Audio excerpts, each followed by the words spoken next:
What is up, boys and girls? Today I'm going to be talking about my Necromancer Wraithlord Hardcore Super Blaster. This character has been a lot of fun. Some of you guys might have seen some of the video diaries that I've done before. This is going to be a full-blown build guide. I'm going to be walking you guys through literally everything. The character has changed a lot. There's different variations, so as you can see, the video is very long if you guys are only interested in very specific parts of it, although I do recommend you should watch the whole thing because there's a lot of interacting mechanics that are very new and not previously mentioned. You can always click the timestamps in the description. There's going to be an intro. This is it. Gameplay basics, strengths and weaknesses, how to get started, so where to acquire the helmet and the rest of the items switched over to low life. Skills, gear, passives, advanced gameplay, leveling, and then my plans for the future, because my character's gear, despite the fact that the footage that you're seeing is on hardcore around corruption 300 to hopefully 450 if I've grinded up that high after recording this video. There's just a ton of items for me to upgrade. There's tons of things to improve. I really focused a lot on just testing and getting the essentials down to make sure that I have the right idea when it comes to the direction of this build. The gameplay is pretty simple. We let our little Wraithlord Fernando run around and destroy things. Occasionally we buff him with Dread Shade. Sometimes we cast Infernal Shade. Some people choose not to cast it, although I think that's kind of trolling. And then depending on whether or not you need that extra speed, you will be using the Infernal Shade or not. You can use Transplant, but I will be talking about different abilities when it comes to different points in time of your gear. And that's pretty much it. There's some potion tech involved. And I guess the most interesting part that I haven't really been seeing in other people's builds, the Ghostflame, which gives me an insane amount of survivability. And I think it's an ability that is just super underrated. The strengths of this build are definitely its damage. It does a tremendous amount both in terms of single target and just general clearing. Generally in monoliths you don't have to be killing that many mobs. You're never really buffing with additional minions when it comes to your Wraithlord, and it just ends up working out really well. The weaknesses, whenever you are buffing, I can mention it can be a little bit clunky. Sometimes you don't Dread Shade the correct minion. That can definitely happen, and that's something that you might want to be paying a little bit of attention to. I think maybe for some people the bugs in regards to Ghostflame channeling can be a little bit tricky. And then there are different variants which have some one-shot mechanics that you might want to be utilizing. Maybe some of you guys have seen some of the Julra videos where the boss dies really quickly. If you want to go that route, it can get a little bit annoying, but it results in an insane amount of damage. The basics of the Wraithlord's Harbor are as follows. The Wraithlord scales with your summon Wraith tree and summons other Wraiths for you while in combat.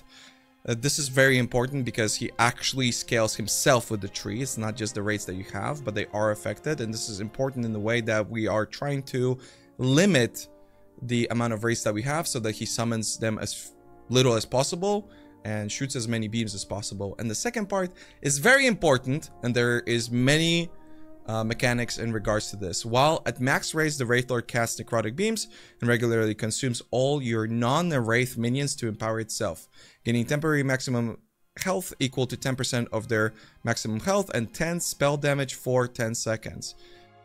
I think there are two elements to this that are important. There is one that might not be intentional, and I guess I might as well explain it right now. It is the spell damage for 10 seconds. So some people think that you want to get as much health on the minions that you're consuming as possible, but it's not really that important. Your Wraithlord overall has pretty great survivability. Obviously, the more health that he's consuming, the better, and we will be consuming a lot of minions. But the reason why this is important to consume a lot of minions and not necessarily ones that have a lot of HP is because of this 10 spell damage, which actually stacks per minion.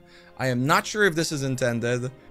During the editing of this video, we have had confirmation from one of the members of EHG that the stackability of the 10 flat spell damage on our Wraithlord is in fact intentional. I quote, "It is intentionally stackable. We'll likely put a cap on it in 1.1, but not before then." However, a secondary clarification ensued right after. I quote, "I can't say for 100% certainty we won't change anything before 1.1, but in general, we want to strongly avoid mid-cycle changes." There's your clarification, everybody. It might not change, but it also might, but probably not. Abuse to your heart's content. Getting started with the build is pretty simple. All you need is the Wraithlord's Harbor. You don't need anything else. You do have to get level 65 to be able to utilize it. And the way that you can farm it is a couple options. You can run the Black Sun Monolith. It has increased rewards that give you more helmets. This will allow you to finish those nodes as quickly as possible and then drop the helmet, hopefully. You can also use Runes of Ascendance. This is a great strategy for acquiring whatever unique you want in the game, and the Wraithlord Harbor really shouldn't take that long. You don't need any LP on it or anything like that. It's not really a problem. And then it's only really a matter of when, at which point you will be switching to low life. You do have 3 pretty important items to be able to do so. I personally like switching to low life with just one of these, and I find it that even on hardcore with about 2k ward, it's more than good enough to clear non-empowered monoliths at the point at which you're probably going to be having empowered monoliths. You're already going to have the rest of the gear.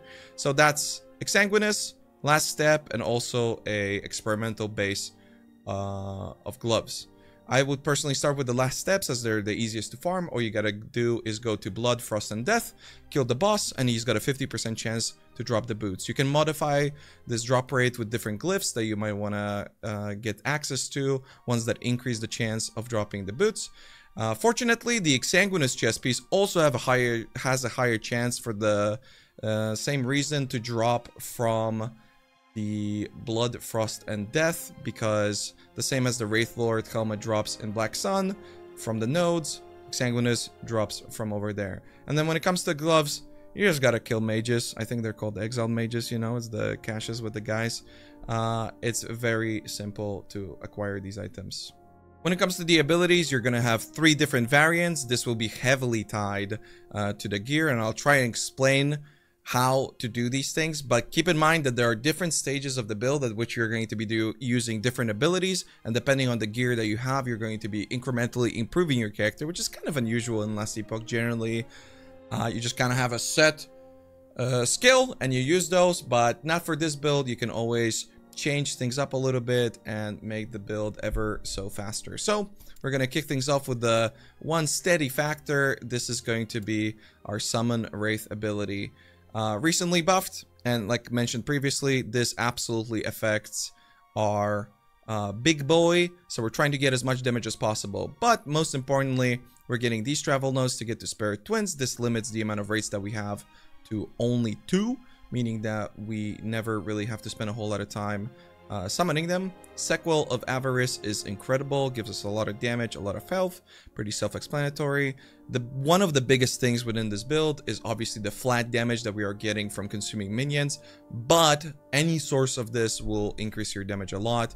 Spell damage is just completely insane. Any flat damage is just completely insane in Last Epoch, and so getting this node that gives us 20 necrotic damage, as that is the main form of damage that we are dealing, is very important. However, do keep in mind it has to be minion spell damage. Obviously this is tied over here, and I will be explaining it in the gear section, but do please remember that.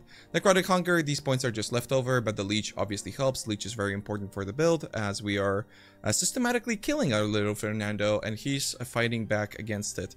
More travel nodes. We get over to Down of the Fall for more Leech, but what's most important is Dusk of the Living.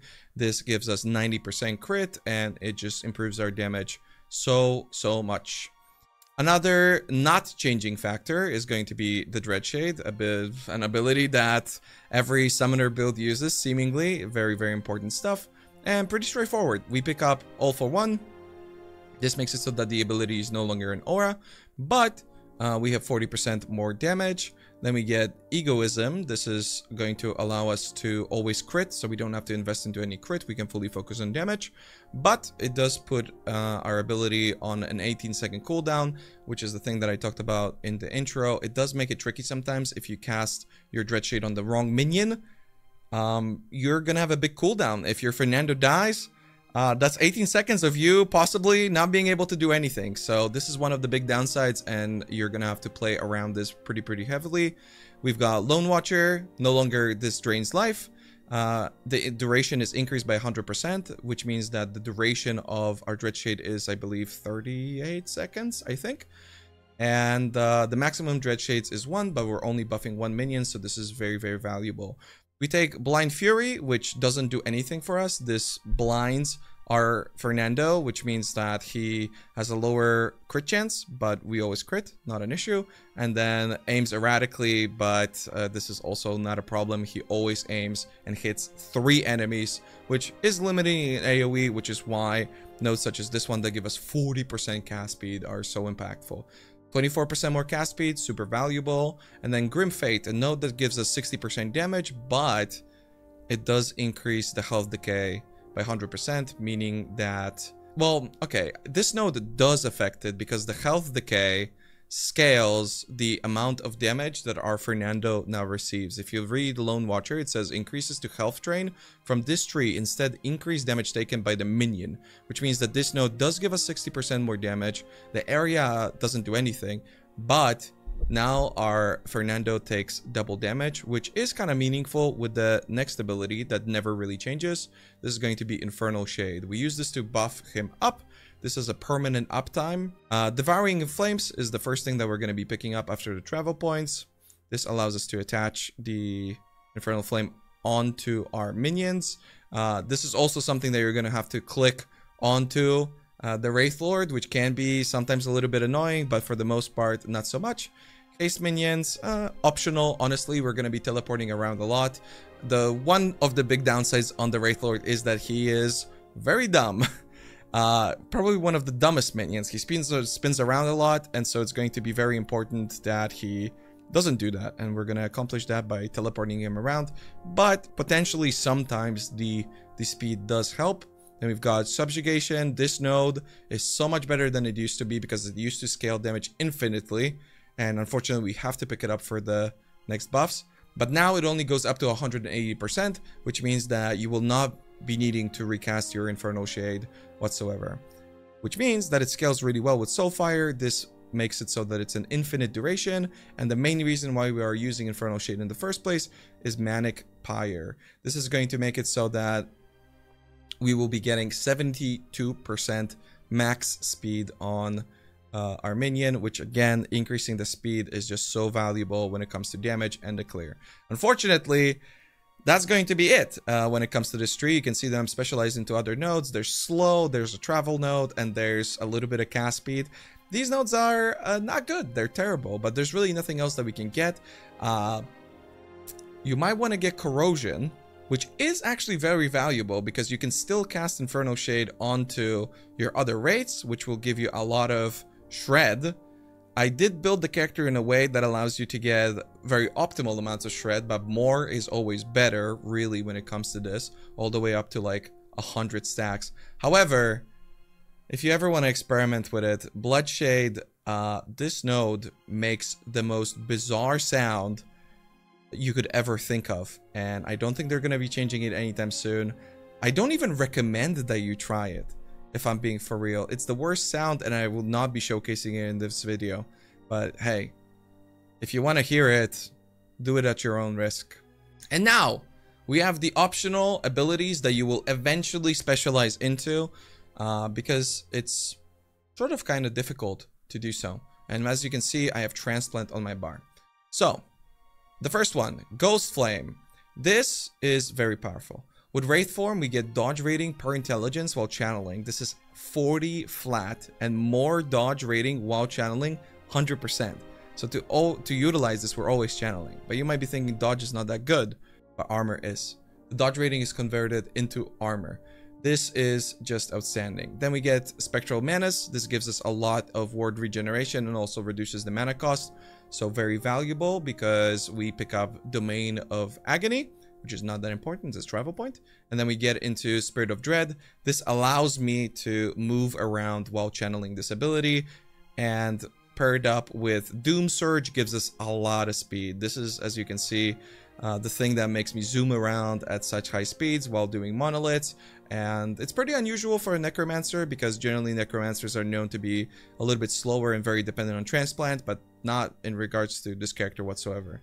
Paired up with, I think on my build currently I have about 7,000 armor.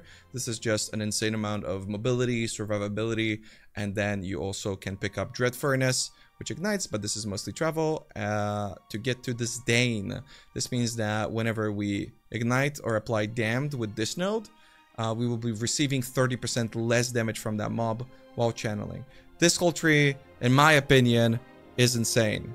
However, there are alternatives and I will be explaining them. Transplant is the other ability that you might want to be utilizing. You can get haste here, you can get bone armor, and that's kind of the extent of it. However, very early on, if you don't have access to these boots, these are an experimental, this affix specifically, this is an experimental affix, which allows you to teleport minions around you when you use a traversal skill. This is just incredible early on, but you can see that I am not specialized in these nodes despite mentioning them. So, if you were to just use these nodes, all you gotta do is get haste. You can get Culling Strike over here. This will be a travel node. You can put as many points as you want into Fleeting Form for the reduced cooldown. This is unfortunately a travel point, and then you're just speccing into Bone Armor. But that is not what we are doing on this build. We are doing Summon Volatile Zombie. And this is something that is typically pretty good on summoners. A lot of people have obviously suggested this because of previously known bugs with this ability. But the bugs are fixed and we're still using it. Why? Well, there's many different reasons. One of them is Vital Ward. We travel over here. Healing from zombies max health when they explode. Gives us health. We don't want health, we want ward. We convert it. It's pretty good.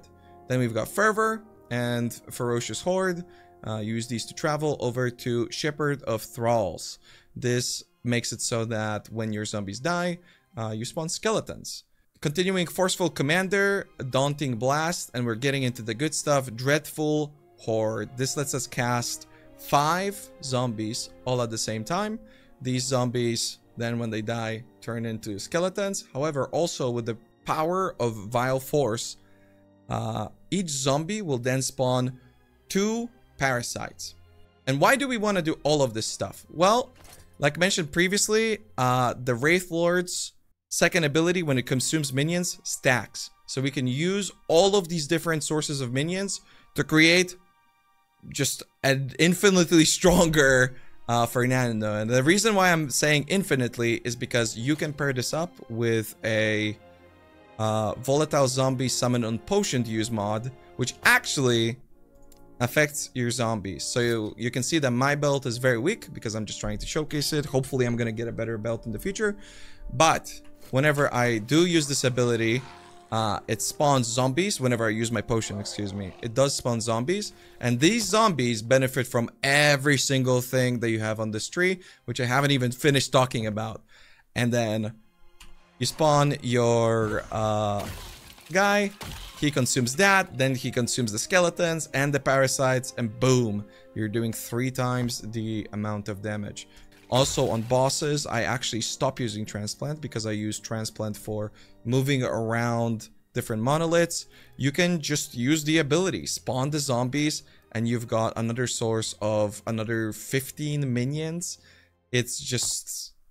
It's pretty insane. And that's not even the full extent of it, because we continue traveling over here, over to Pool of the Grave. This is a 16% call, which does work with your potion. Again, everything here works with your potion. You don't have to be casting the ability. You can use the zombies. And also, when a Dreadful Horde, you can have chance for additional zombies from indirect cast is 10%. The potion counts as an indirect cast. So when I cast it the first time, you could see that instead of casting 2 zombies, I casted a maximum amount. But if you have a higher tier belt, which I will be talking about in just a minute, you can spawn more zombies. I believe it's up to 4 or maybe even 5 on a tier 7, which is pretty unlikely that you're going to be getting it. But yeah, we've got Horrific Vessels, but this is just a travel point to pick up Corpse Bane. This allows us to cast Mark for Death, which is super good because it increases our damage by 25% by reducing the enemy resistance by 25%. 100%. All this being said, you have alternatives.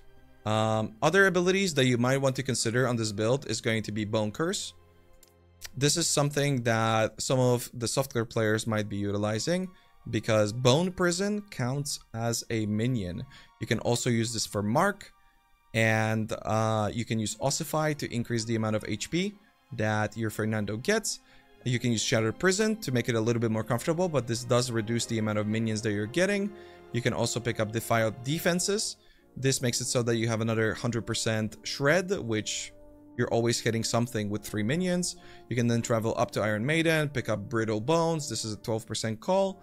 And then you get Ruptured Corpse, which actually is very, very, very helpful in some of the AoE lackluster situations, because the explosions actually do end up doing a lot of damage. So this might be something that's comfortable for you. And if you want to get the most damage, hopefully Titan is showing you guys right now how you can really cheese with this ability to do millions of damage, really.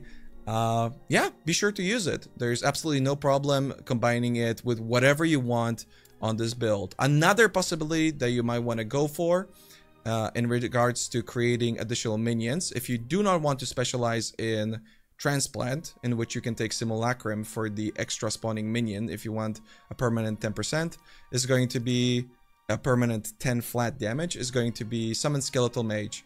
So if you do not have this modifier on these boots, this is an ability that you will have to use on your build for a very important reason. And that's going to be when you teleport using Skeletal Mage, some of your other minions are teleported with you.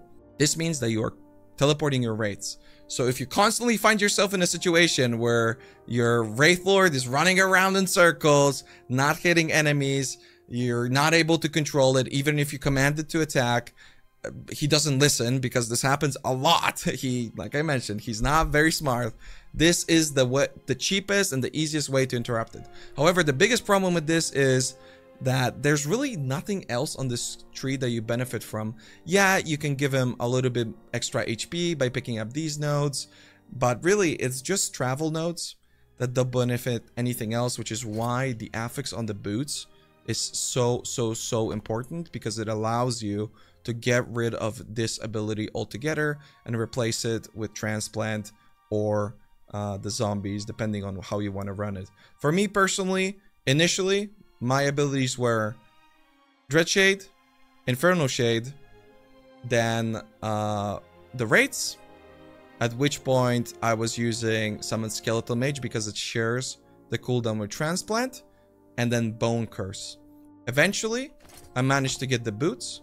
I swapped from Summon Skeletons to Transplant, and eventually we figured out the tech with the flat damage and stacking up as many minions as possible. And I actually happened to get rid of the Bone Curse because I just found that I've been doing way too much damage. And I finally managed to get all the defensive properties of Ghostflame. But like I said, this is a hardcore character that I will now finally be able to push up in Corruption and hopefully not die. So this is way more important for me than it would be for any softcore player that might opt to go for those more offensive abilities. And that really heavily ties into the gear for the character. I've already talked about the Wraithlord's Harbor. Nothing too special when it comes to this weapon. However, there is one property that is kind of important, and that's going to be the flat damage. You can see that mine has +9 minion spell damage. This is not great, but this is a 2 LP helmet that happened to not roll so well. I'm really not happy with the 5 vitality, trust me. But this is something that you really want to be focusing on when it comes to the helmet. Continuing, the previously talked about Exsanguinous. This does not roll. However, do keep in mind that despite the fact that you don't have to worry about the missing health gained as ward, what's really important is also the increased attack, cast, and movement speed. If you have used the potion in the past 4 seconds, this will tremendously increase your cast speed. So if you can choose between having one that has a low 15 roll or one that has 30, it's pretty important. And you can see also that on the implicit, there's also spell damage that rolls between 2 and 7. So my Exsanguinous is not that great, but hey, it's 2 LP and it actually happened to roll. So that works pretty well. Continuing, the boots. because a lot of people are asking me, where do I get all this ward? And trust me, this is not a large amount of ward. Hopefully I'll keep you guys updated and I'll give way more. The boots are a huge factor in this. They do roll from 11 to 15 of your current health lost per second, and then 15% of missing health gained as ward per second. This is the primary thing that you want to be focusing on. But hey, if you find a lower base and you can actually get the minions teleporting onto it with like 2 LP, honestly, I would go for it. Getting rid of the skeletal mages as soon as possible is just that valuable, even if it means running with a lot less ward. I'll talk about the gloves. You can see that my gloves are not very good while simultaneously being completely insane. So the thing that we really care about is the experimental mod. You can see that in my case it's a tier 7 that I unfortunately didn't manage to reroll the affixes on quite properly. It is 18% of current health lost per second. This rolls up to 20, and it's essentially the same power as the boots. This is an insane amount of ward. I would pretty much sacrifice anything for this, with the exception of maybe like some great combination of int. Yeah, I mean, you can see that it's just way too much ward to pass up on. Most likely you have a tier 5 base available, and that should be already good enough. The other modifiers that you might want to be focusing on are going to be health, hybrid health specifically. So this is flat health with increased health, the way that I have it, unfortunately, on tier 1. The second modifier would be I believe flat or percentage health. You always want to prioritize percentage health, but I can't quite remember if this one is even able to roll percentage health. But if it can, get that. And then for the prefixes, you want intelligence and minion damage. The way that you seal this affix is very simple. All you need is a rune of research, which drops from the mages, and you just click it, and it's 100% chance. You don't have to worry about it whatsoever. There are other ways of crafting all of the experimental items that I'm talking about, and this involves a pretty complicated way of crafting them. But if you really want to look into it, I will be making a second video on how to craft experimental items. But in the early stages of your build, you really shouldn't be worrying about this, and just use whatever you drop on the ground, seal it, and try and craft the rest of the modifiers, preferably with the sealed mod being as high as possible. The next thing I'm going to talk about is the, I guess, previously mentioned belt already. Same thing, you really want to seal the Volatile Zombies. You want to get this tier as high as possible. You want a belt that's much better than mine, but with as many potion slots as possible. But, you know, this is the best that I could get right now. For the prefixes, you want minion health and minion damage. For the suffixes, you want hybrid health and percent increased health. Other things are flat health that might work for you. Instead of the minion health, depending on the rest of your gear, you might want to get mana. This will heavily help you with your Ghostflame sustain. However, keep in mind that Ghostflame does not regenerate mana while you are casting it. So the mana items are a little bit tricky. They do help with overall Ghostflame sustain, but it's not like you can get enough to actually always have it up. So that's something that you might want to watch out for. I guess I'll talk about the weapon, as it is a little bit complicated. So, as mentioned previously, we do not want spell damage on our chest piece. I don't actually think that I explained this. The reason why we want this spell damage to be as low as possible is because it increases the amount of damage that our Infernal Shade does. And this is not a good thing for a variety of reasons. One of the biggest ones is that our Fernando, he takes a lot of damage, and we don't want him to die, right? The less damage he takes, the more uptime he has. We don't want him to be taking damage, and this increases our damage, and it's flat spell damage, which is just way too powerful in this game. So you want to minimize this as much as possible, and a big part of that is going to be using a Soul Harvester one-hander or a two-hander alternative version, which is, I believe, a Bone Harvester. There's also another weapon that you might be using that I'll be explaining in a second, and that's actually going to be my endgame weapon. But let's talk about the modifiers real quick. So for the implicits, you're avoiding spell damage no matter what. People keep coming to me and they're like, my Fernando is dying. How do you keep him alive? He's dying non-stop. This is going to be it. Do not get spell damage on your implicits, no matter what. The axe that I was playing with previously, it was horrendous. It was like 3 movement speed on the implicits. But really, do not get spell damage. I cannot repeat this enough. But the rest of the weapon is very simple. All you need is flat spell damage to minions. So the thing that I've previously mentioned scales so freaking well for us. In my case, it's going to be the minion melee damage and minion spell damage, which is the part that we care about. And then the minion spell damage and minion bow damage. These are the only 2 suffixes that you can get, with one more exception, which is necrotic penetration for minions. However, that mod is not very good compared to the flat damage. So I would recommend that if you really want to get that, use a Glyph of Despair to seal it around tier 2 or tier 3. Which probably I'll be explaining how to do that too, because there are pretty specific breakpoints for how to do that. But for right now, don't worry about it. Try and get the spell damage if you can. Try and seal the penetration. For the prefixes, we really don't care. If you can, get mana. Mana's great. That's pretty much it. 3% melee critical strike chance, seriously, does not do anything. The alternative weapons are a 2-handed Bone Harvester. This is a weapon that has flat spell damage to minions, and it is insane.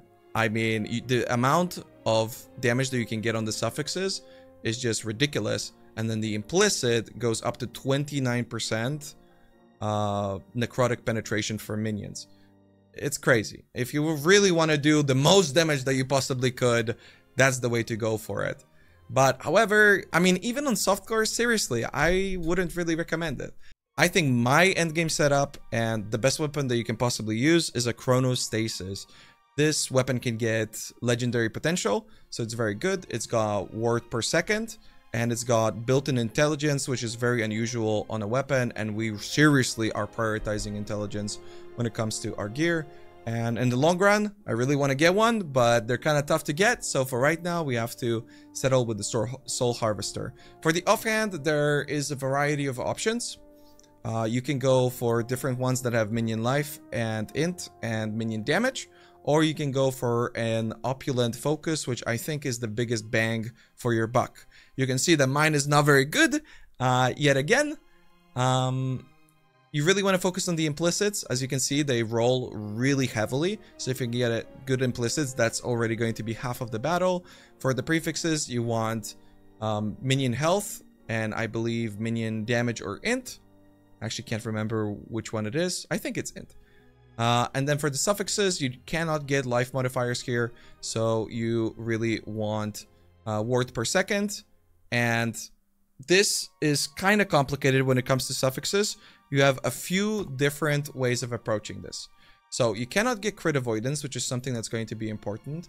But if you pay attention to your resistances, you're going to need void resistance, you're going to need poison resistance, and you're going to need physical resistance so that you don't use blessings to cap out those resistances, or at least get them close to cap, as resistances are not that important. So depending on the rest of your gear, your suffixes on your rings and your relic and your offhand need to include those modifiers. So avoid crit, because we will be using the blessing for the rest of avoid crit, and 100% avoid crit is very, very, very important in this game.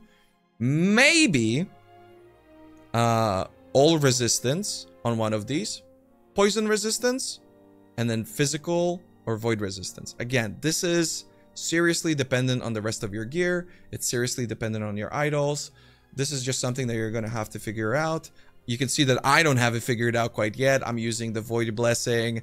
I'm using like physical resistance on one ring. I just really seriously wanted to cap out the crit avoidance, and that's what I focused on, and everything else is kind of, you know, just on the way. And then when it comes to the relic, it's very similar to the shield. I guess for the shield also, an alternative would be Cradle of the Erased, a Weaver item that can roll really good stats. And it is very powerful if you get the right stats. So that might be something that you might want to consider.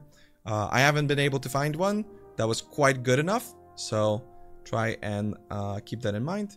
For the relic, Int is very, very important for the prefix. This is also one of the items that allows us to get minion health, which is very valuable as you continue to climb in corruption levels. And at some points during your gameplay, you might notice that your Fernando doesn't quite have enough HP. So a relic with that extra life is very valuable, and there's no other good prefix other than the Int that you want to go for.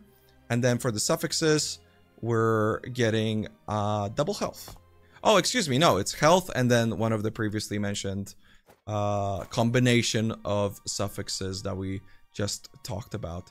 The base itself, man, whatever you can get, you know, the ward per second is very, very good. The minion stat ones are very, very good. You might want to get the ones that have resistances. Try and experiment with it. Really seriously find what works for you and what works with the suffixes for the rest of your gear. In regards to the rings, something very, very, very valuable for this slot is going to be the implicit. As you can see, I'm using one of my rings, is a turquoise ring.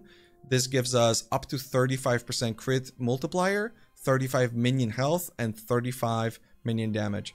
The crit multiplier is insane. That is a tremendous amount of damage. The other stats, you know, they're helpful because they're there with the crit multiplier, but the crit multi is really what you want to be focusing on, as chat laughs at me for mispronouncing the name.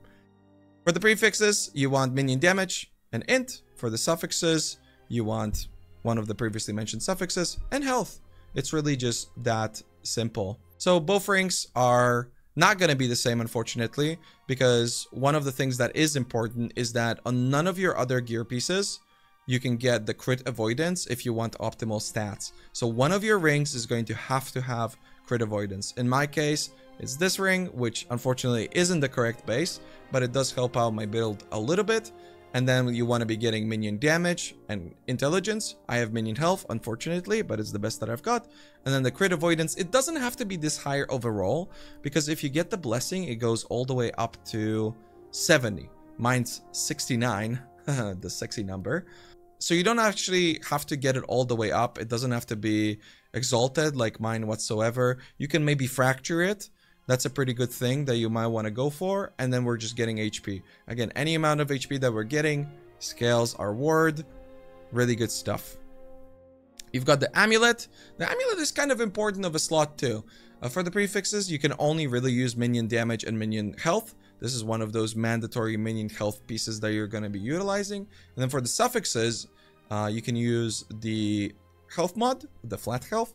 And then the recently added, I believe, health and stun avoidance combination. I do recommend you get it. You can use this stun avoidance as it's not that important, but it does help for one of the other suffixes. So if you need resistances or whatever, this will work. But really, especially for me on hardcore, I'm trying so much to focus on health to increase the amount of ward that I have. And at that point, I believe it's everything. You're just trying to cap out suffixes when it comes to your idols. You're trying to get HP, a lot of it. Preferably with the large idols, what you can do with these is get 9% health and 20% ward retention. When it comes to the bang for your buck, these are definitely it. They are better than just about anything else. They are significantly better than really good large idols or stout idols. Slightly smaller idols. Like this one. Because, yeah, you can get 5% health and up to 30 life, which, you know, this one's pretty incredible. But they're really, really rare. However, you will have to use a couple of them because you can't really fit the other ones into every gear slot. And overall, you're trying to avoid the 1x1 idols because they're just not that great. I mean, they're pretty good, to be honest, because you can get ones like this, which go up to 5% ward retention. And ward retention will become better and better the more ward you scale. It's got that multiplicative effect to it that really empowers the entirety of your build, and then you can get up to 14 life, which is pretty good, but they're also pretty freaking rare. So try and get resistances. You can still see that I have a lot of resistances because of the rest of my gear, but wherever I can, I'm trying to squeeze it in. You can see that I have mark on this one, but I will be getting rid of this idol. This was just like a temporary part of my testing, and I can definitely get a better one. In regards to the blessings, this will just be whatever you have access to. For me, for Fall of Outcast, I have gold. I believe you can get idols as well if you want to, but me playing on Trade League or Trade Faction, it's kind of important. The Stolen Lance seriously doesn't matter. I didn't even bother speccing into this one. For the Black Sun, I am using Void Resistance because of my items, but eventually you seriously want to be using the health mod. I believe it goes up to 70. It's pretty good. It's pretty important. Then we've got the Grand Survival of Might, which is Reign of the Dragons, 69. Critical Strike Avoidance that I mentioned previously. I think you can also get something else here, but I seriously don't remember. Maybe it was Ward. I think it was Physical Resistance, actually. So that might be something that you might want to look into. Then we've got the one that I skipped because it's Fall of the Empire, which is very terrible. I don't even care about this one at all, and you shouldn't either. We've got Ending the Storm, which gives you ward per second. There is another one that gives you... this doesn't actually mention it in game. I believe it's a bug tooltip, but this also gives you, this one in particular, Grand Grace of Water. This gives you ward threshold, but it is worse than the ward per second. So you really want to get this one, which is pretty freaking rare, to be honest. You're going to be killing Lagon a lot. Then I went for the Bloodfrost and Storm. I really wanted the increased one-handed sword drop rate. This will hopefully allow me to get my chronostasis. It hasn't happened yet, but, you know, I'm working on it. We've got the Last Ruin, which seriously doesn't matter. You can min-max it however you want. We've got the Grand Resolve. Oh, snap. This is Age of Winter, and this gives me physical resistance. This is where the physical resistance comes from. I knew that I was missing something on a suffix, but there is an alternative. If your gear is really good and you do not need this physical resistance, you can get 50% armor. And this armor is global. So as you can imagine, if you're using Ghostflame, which by the way, has a bugged in-game tooltip, you might notice that it shows as if it only gives you dodge. This is incorrect. It is converting correctly to armor if you are both online and offline. On offline, it correctly displays. Online, it doesn't, but it does give you armor. So if I am getting, you know, 8k armor, 50% increased armor is pretty preposterous. I don't know how that's legal. And then finally, for Spirits of Fire, you get the minion damage, which I have 89 of. You can always look at all of these blessings over on the Last Epoch Tools website, and if you click these different modifiers, you can search for just the right things for yourself at just the right moment. So definitely a very powerful tool for your build. In regards to the passive points, man, there's seriously a lot of customization and differences that you're going to be changing around depending on the sort of gear that you have. So I'll try and mostly speedrun them, and I'll talk a little bit more about the order at which you want to be picking them up in the leveling section that's coming up very soon. So Forbidden Knowledge, we are prioritizing intelligence like on our gear. Necrotic resistance is something that's very cool about Acolyte. It's something that we don't have to worry about, unlike a lot of the other classes, because we just naturally get it. We get ward retention here. We are getting increased minion cast speed. This is super value, as mentioned previously, because it's the only thing really that increases our clear speed. Then we get Risen Army. I hate these nodes so much, but they increase our clear speed, so you pick them up. If you are a Giga Chad, pick up the life. Honestly, I might spec into the life. I hate these nodes so much. They're so bad. Ward retention 35, and also ward granted on minion health, or on minion death, excuse me. This might be one of those things that you're noticing that sometimes I get big bursts of ward. This is because of this node. Then we pick up 3 points in Cursed Blood. This is just a travel point to pick up Aegis Fall. Even though we are dealing necrotic damage, 70% of the armor shred still works. So armor shred is very, very powerful if you can get a lot of it. Then we get frantic summons. This is cast speed. A very important note, Tyrant. This is not just important because it increases our health, but it's something that you're probably going to have to build around because early on because of the reduced minion health. But I seriously recommend you get this as soon as possible. And then Moonlight Pyre, this node is insane. 10 flat damage, 10 minion fire damage. This is also flat damage. It obviously doesn't scale in the same way, but it is very, very valuable, which is kind of funny because when you think about it, it's 10 points on your passive tree, and it's equivalent to 1 minion out of the 30 that we're summoning with the build. So you can see how overpowered that interaction is, because this is seriously one of the best nodes, passive nodes in the entire tree, and one of the biggest reasons why Necromancer's passive tree is so weak, but kind of works because of things like this. Then we get into Rite of Undeath. This is mostly utility, really, because you are capping out your resistances and you will be increasing and decreasing the amount of points that you put into this node depending on the sort of resistances that you have. Obviously, also Necrotic Rest, that's cool. It does increase our damage a little bit, but it's just not worth the points because of the amount of increased damage that we can get through every other source available in the build. And now the really important banger one, it's going to be the minion critical multiplier. Super value. The chill is also very nice. It does work on mobs. You can apply it without dealing cold damage. The minion cold damage doesn't do anything for us, but it's an insignificant increase anyway when compared to the critical multiplier. Another consideration that you might want to go for, especially early on when your Wraith's survivability is a little bit tricky, is going to be River of Bones.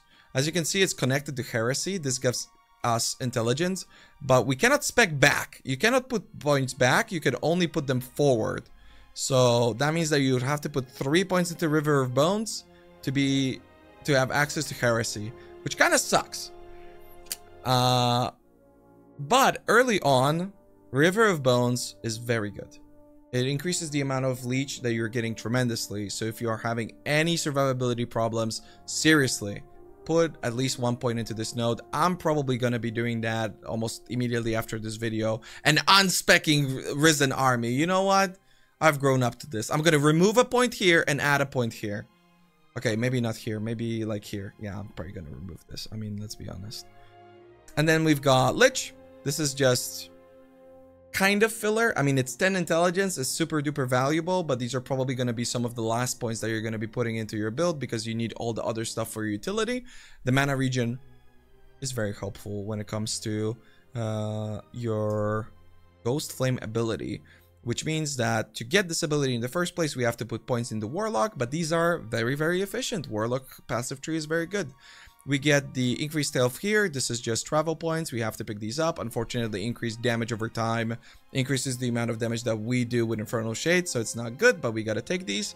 Also, keep in mind that that's the same thing for gear. It's not just flat damage that increases the amount of damage over time. It's fire damage. It's, I believe, fire penetration. It's elemental damage. You're trying to avoid these.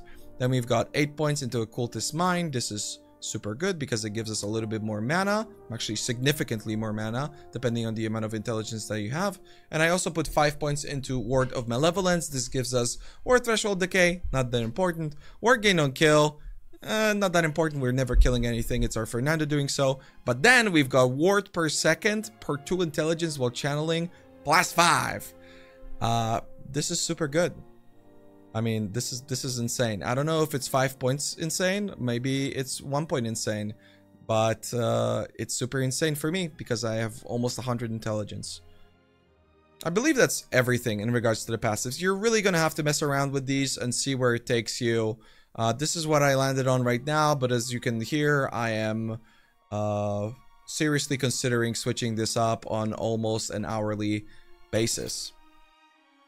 And so with all of these things in mind, let's get into the good stuff. The complicated gameplay part of the video. I explained how to play the build initially.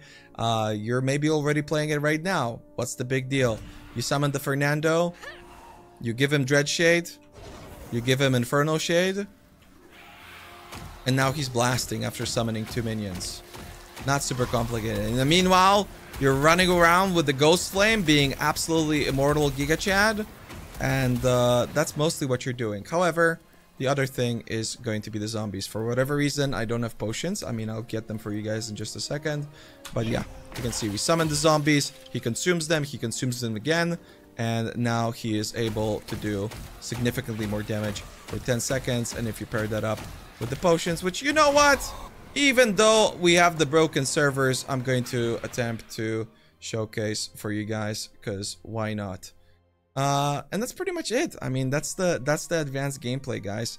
You just want to be stacking the damage as much as possible. There are some tricks, because some of you guys might be annoyed with the way that some of your minion control works. There are some tricks in regards to that as well that are very unique to Last Epoch, because most games don't give you that amount of control over minions, but this game does. So again, actually, something very important that I have to mention. There is currently a bug in the game. You might notice that when you're going between different loading screens and between different instances, they've changed it so that your minions resummon between instances. As you could tell, I casted my Dread Shade on the wrong minion. Do not believe that. It is bugged. So basically, this is to prevent snapshotting. However, your minions still have the Dread Shade buff, and they still have the Infernal Shade buff. They take damage from Infernal Shade, and they take damage from, and they do more damage with Dread Shade, but only sometimes. And seriously, you should pay a lot of attention to this, because sometimes, for instance, when you're doing Lagon, you're going to be in a situation where he will teleport you to the ad phase. You will notice that your Fernando is no longer doing damage. He is very idle at the start, and sometimes he just never starts doing damage, as if he wouldn't have Dread Shade. And what's even worse is that if you do not resummon a new one and instead you try and cast a fresh Dread Shade onto him, it will not work. So my advice for right now, do what I'm doing. It's a little bit tedious, but you have to resummon your minion every time you go through a loading screen or you get swapped to a new area, and you have to just play around it. And then you rebuff him and he's going to work 100% of the time. Do not rely on changing the areas. I don't know when you're watching this video, maybe they fixed it, but for me they haven't. As for getting the big blaster damage, we get zombies, we get a bunch of more zombies from the potions, and then we shoot stuff. If you have the bone curse, you can also utilize that, and it's going to do a lot of damage. But for the tricks, how do I make him shoot at things? Well, if you go to your settings, you can find that there is a minion attack command. For me, for the longest time, I had it on right click. This is going to be personal preference, but the game does not allow you to change your right click to other things, to other settings from this one. It will always say that the button is in use. So something that you can change for this is going to be X mouse. This is what I use for a variety of different things, but if you are looking to fix that problem and get your minion attack onto another thing, use it. And this ability is pretty good. The minion attack thing, as you can see, I can point them to go anywhere. They do slide around a lot because they are very fast. And if you are trying to target, kill a very dangerous enemy, you can use the minion attack and it will absolutely go for that exact minion at the time that you click it. But if you misclick it, you know, it might be a little bit sketchy. Let's talk about leveling. Leveling with a Necromancer is a little bit complicated. I gotta say, with a lot of other classes, leveling is very simple. With Necromancer, you are heavily building around very powerful abilities. These abilities are very good on Warlock, and they're very good on Lich. But on Necromancer, it's a little bit tricky because we don't get any inherent power. These abilities are Wandering Spirits and Spirit Plague. Wandering Spirits, what you seriously want to be doing pretty much from the get-go, this will be the first ability that you're going to be specializing into. You're going to be choosing between two things. You're either going for Spectral Putrescence, or you're putting points into Lingering Souls and Familiar Souls. I personally prefer Lingering Souls into Familiar Souls into Spectral Putrescence, and you will be using this ability all the way until level 40, at which you can either switch to another setup that's more similar to your Wraith, that is going to be Archmage Skeleton, or you can continue to use this all the way until level 65, when you're going to be able to equip the helmet, and the helmet is the only thing that you need. Immediately, you're going to be able to play the game. So, Wandering Spirits is going to be your first ability. At this point, you can use any combination of abilities. I personally go for Summon Skeletons. I use Bone Curse for a little bit. Obviously, you want to have Transplant on your bars. For a few levels, you're using Hungering Spirits in combination with these. Eventually, you get rid of Hungering Spirits, you get rid of the Bone Curse, and you end up with Wandering Spirits, Transplant, Spirit Plague, which is your second ability that you're going to be specializing into. And then you're going to be using Summon Skeletal Mage and Summon Wraith. So, what do we pick up on Spirit Plague, as it is the second ability that we're speccing into? You seriously want to get Plague Bearer as soon as possible. This is insane in the early stages of the game. It will fall off, but it's very good early on. And in general, I am warning you, if you do not switch to the Archmage setup, level 40 to 65 might be a little bit tricky with the campaign being difficult, because, yeah, Necromancer, it just kind of struggles. So, yeah, you get Plague Bearer, and then you get Toxic Transmission, and then you get Hemorrhage. At this point, if you want more damage, you can get Rotten Core or Concentrated Rot. When you start putting points into Toxic Transmission, that should be around the time that you've already got Spectral Putrescence, and you can either get Infectious Dead. You really want to be using poison damage, because poison decreases the amount of resistances that enemies have. So stacking a lot of different poisons so that you have 30 plus poisons on an enemy will be a lot of damage. And then you might want to be picking up Soul of Filth. Your third ability is a new one in the leveling arsenal for Necromancer. Not new in the sense that it's a new ability, but new because it's actually good for the first time. This is going to be picking up the Twin Spirits and just going Sequel of Avarice, and that's it. You're not using Flame Rates, you're not doing anything else. You're just getting Serrated Sights and just bleeding things for a lot of damage. This will be absolutely the fastest way that you can level. If you want to level in alternative ways, go for it. Seriously, you can do whatever you want. But for speedrunning and for leveling quickly, in my opinion, nothing really comes close whatsoever. At level 35, you will be picking up the Summon Skeletal Mage, and you're going to begin to specialize in it.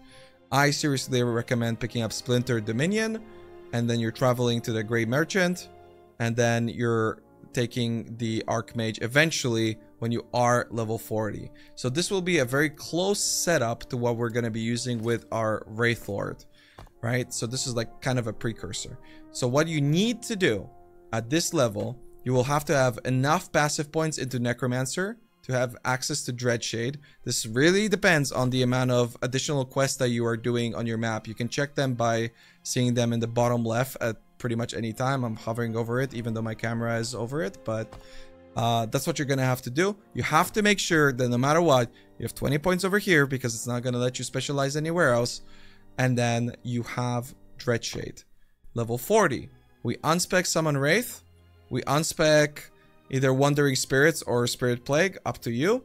I personally would probably unspec Wandering Spirits, because you're probably already having a little bit of a survivability struggle as you're entering the more difficult acts. At which point, you have to make sure that for Summon Skeletal Mage, you have 2 points into this, or at least 1 point. You have 4 points into this, and 1 point into this. Next thing you want to be taking is Gravetide for increased damage, and this will be your Wraithlord for right now. The other thing that you want is the previously mentioned Dreadshade. You really need about 8 points into it. So make sure that when you unspec and you spec into Dreadshade, you get 8 points before changing the rest of your build. Yes? You have to have All for One, you have to have Egoism, and you have to have Lone Watcher. These are the only points that you need. Everything else, you're specializing in however way you want, whatever you prefer past that point. But these are the mandatory things.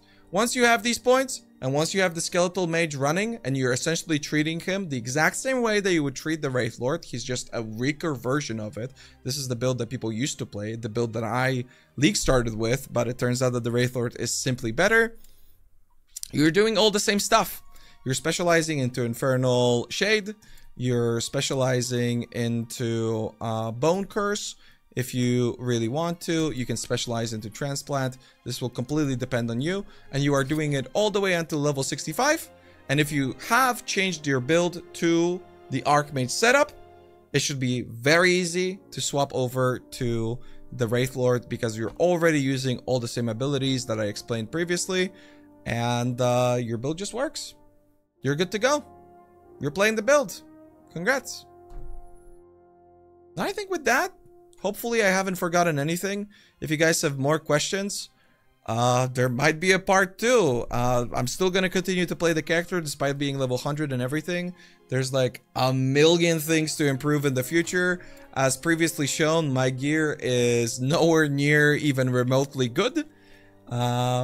And for those reasons, I'm gonna keep blasting. I'm gonna keep climbing corruption. Hopefully we're not gonna die all that soon. And you know, so far I've been one of the people on hardcore that have climbed the most corruption, and hopefully that trend is going to continue. I'll keep you guys updated. Make sure to stay tuned for the experimental base crafting video, and I'll see you guys in the next one. So there are different things. You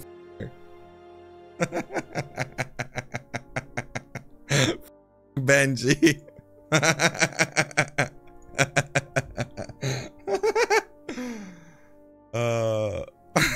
Hold on. I can't. Okay, we're cool. Oh.